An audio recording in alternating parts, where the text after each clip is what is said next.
Welcome to my channel Murthy 123. ఈరోజు AP teachers transfers regulation act 2025లో ఉన్నటువంటి కొన్ని ముఖ్యమైన పాయింట్స్ మేము ముందు ఉంచుదామని వచ్చాను. ఈ యాక్ట్కి సంబంధించినటువంటి డ్రాఫ్ట్ ఆల్రెడీ ఇంగ్లీషు అదేవిధంగా తెలుగులో కూడా మనకి వాట్సాప్లో ఆల్రెడీ సర్క్యులేట్ అవుతుంది. అందులో కొన్ని ముఖ్యమైనటువంటి పాయింట్స్ గురించి డీటెయిల్గా తెలుసుకుందాం. అందులో మొదటగా ఈ యాక్ట్ అనేది గవర్నమెంట్ టీచర్స్కి అలాగే విధంగా పంచాయతీరాజ్లో పనిచేస్తున్నటువంటి స్కూల్ అసిస్టెంట్స్ అండ్ ఎస్జిటీస్కి అదేవిధంగా మున్సిపల్లో ఉన్నటువంటి ఆల్ టీచర్స్కి వర్తిస్తుంది.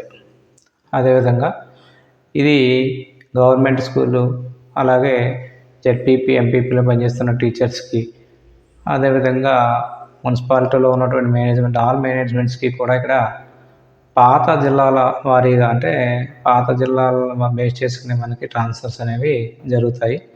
అదేవిధంగా కార్పొరేషన్లో పనిచేస్తున్నటువంటి టీచర్స్కి అయితే గ్రేటర్ విజయవాడ, గ్రేటర్ విశాఖపట్నం పరిధిలోనే ఈ ట్రాన్స్ఫర్స్ అనేవి జరుగుతాయి. అదేవిధంగా ఇక్కడ ఈ సంవత్సరం ఈ ట్రాన్స్ఫర్లో మనకి ప్రతి సంవత్సరము పూర్తయినటువంటి సంవత్సరాన్ని మనం క్యాలిక్యులేట్ చేసేవారు. ఇప్పుడు అకాడమిక్ ఇయర్స్ని మనకి పరిచయం చేస్తున్నారు. అయితే ఇక్కడ అకాడమిక్ ఇయర్ అంటే అర్థం ఏంటంటే ఒక పాఠశాలలో జూన్ 1వ తేదీ నుంచి మే 31 వరకు పనిచేసిన కాలాన్ని అకాడమిక్ ఇయర్గా పరిగణలోకి తీసుకున్నారు. అందులో మనకి 12 నెలలు పనిచేయాల్సిన పని లేదు. ఒక పాఠశాలలో ఒక సంవత్సరం 9 నెలల పాటు మనం పనిచేసినా కానీ ఒక అకాడమిక్ ఇయర్ పూర్తయినట్టుగా భావించాలి.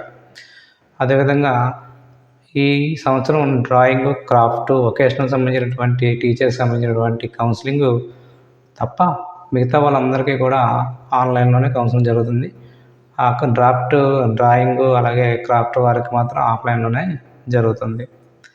అదేవిధంగా ఇక్కడ వేకెన్సీస్ బట్టి మనకి డిఎస్సి వారికి కావాల్సిన పోస్టులను బట్టి మనకి ఇక్కడ కొన్ని పోస్టులను బ్లాక్ చేయడానికి వీలుండే అవకాశం ఉంది. అదేవిధంగా ప్రమోషన్స్, అపాయింట్మెంట్స్ కూడా ఇచ్చే సమయంలో మన కేటగిరీలో 4, 3, 2, 1 విధిగానే మనకి ఇవ్వడం జరుగుతుంది. అక్కడ ఉన్నటువంటి కేటగిరీ వారిగానే నెంబర్ ఆఫ్ పోస్టులు, ప్రమోషన్స్, నెంబర్ ఆఫ్ అపాయింట్మెంట్స్ మనకి ఇవ్వడం జరుగుతుంది. అదేవిధంగా ఇక్కడ ఈ ట్రాన్స్ఫర్కి మ్యాక్సిమము 8 అకాడమిక్ ఇయర్స్ పూర్తయి ఉండాలి. మినిమము మనం అప్లై చేసుకోవడానికి 2 అకాడమిక్ ఇయర్స్ పూర్తయి ఉండాలి.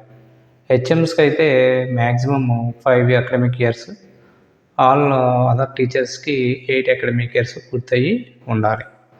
అదేవిధంగా గవర్నమెంట్ స్కూల్లో ట్రాన్స్ఫర్ అయ్యి వేరే మన మేనేజ్మెంట్లోకి జెడ్పీ మేనేజ్మెంట్ కానీ లోకి వచ్చినటువంటి వారికి ఆ పాత స్కూల్, కొత్త స్కూల్ కలిపి దానికి మ్యాక్సిమం ఆ స్కూల్లో కలిపిన పాయింట్స్ని వాళ్ళకి ఇవ్వడం జరుగుతుంది. అదేవిధంగా ఇక్కడ స్పౌజు, ఎన్సిసి, స్కౌటు అదేవిధంగా యూనియన్ బ్యారర్స్ అయినటువంటి పాత డిస్ట్రిక్ట్స్లో ఉన్నటువంటి యూనియన్ బ్యారర్స్కి స్పెషల్ పాయింట్స్ ఇవ్వడం జరుగుతుంది. అదేవిధంగా ఈ యాక్ట్పై ఎవరు కోర్టుకు వెళ్ళడానికి అవకాశం లేకుండానే ఈ చట్టాన్ని రూపొందించారు. అలాగే ప్రిఫరెన్షియల్ కేటగిరీలో ఉన్నటువంటి ఎస్జిటీలు ఆ స్కూల్లో 40%, అలాగే స్కూల్ అసిస్టెంట్స్ సబ్జెక్ట్ వారీగా 50% మాత్రమే ప్రిఫరెన్షియల్లో వరకు అవకాశం ఇస్తారు.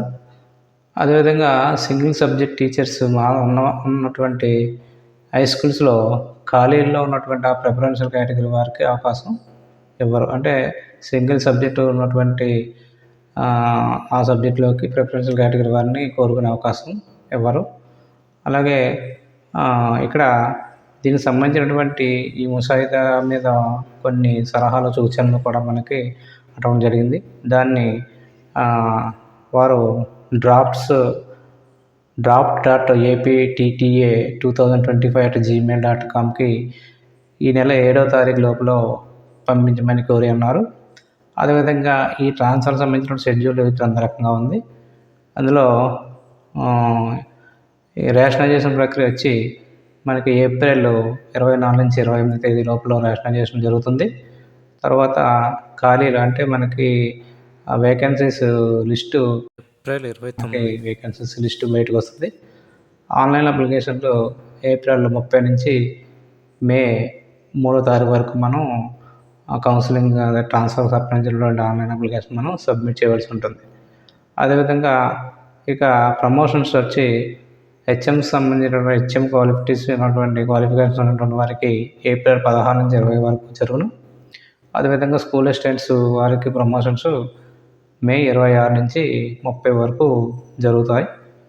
ఈ రకంగా ఈ డ్రాఫ్ట్ సంబంధించినటువంటి ఇందులో ఉన్నటువంటి కొన్ని ముఖ్యమైనటువంటి విషయాలు మాత్రమే ముందుంచాం. అదేవిధంగా మిగిలిన అన్నీ కూడా పాత ట్రాన్స్ఫర్ సంబంధించిన విధంగానే మనకి అప్లై అవుతాయి. అంటే యాక్ట్ అనేది అందులో చాలా రకాల పాయింట్స్ ఇవ్వడం జరిగింది. అంటే మనకి యాక్ట్ గురించి, తర్వాత దానిలో ఉన్నటువంటి చాలా ముఖ్యాంశాలు మనకి వివరంగా ఇవ్వడం జరిగింది. అందులో మెయిన్ బులెటిన్ పాయింట్స్ మాత్రమే మీ ముందు ఉంచడం జరుగుతుంది. దీనికి సంబంధించినటువంటి పీడిఎఫ్ మీకు డిస్క్రిప్షన్లో ఇవ్వడం జరుగుతుంది. మీకు ఏమైనా డౌట్లు ఉంటే పీడిఎఫ్ డౌన్లోడ్ చేసుకుని దాన్ని క్షుణ్ణంగా చదువుకుని ఈ గైడ్లైన్స్ని అర్థం చేసుకుంటారని ఆశిస్తున్నాను. Thank you for watching.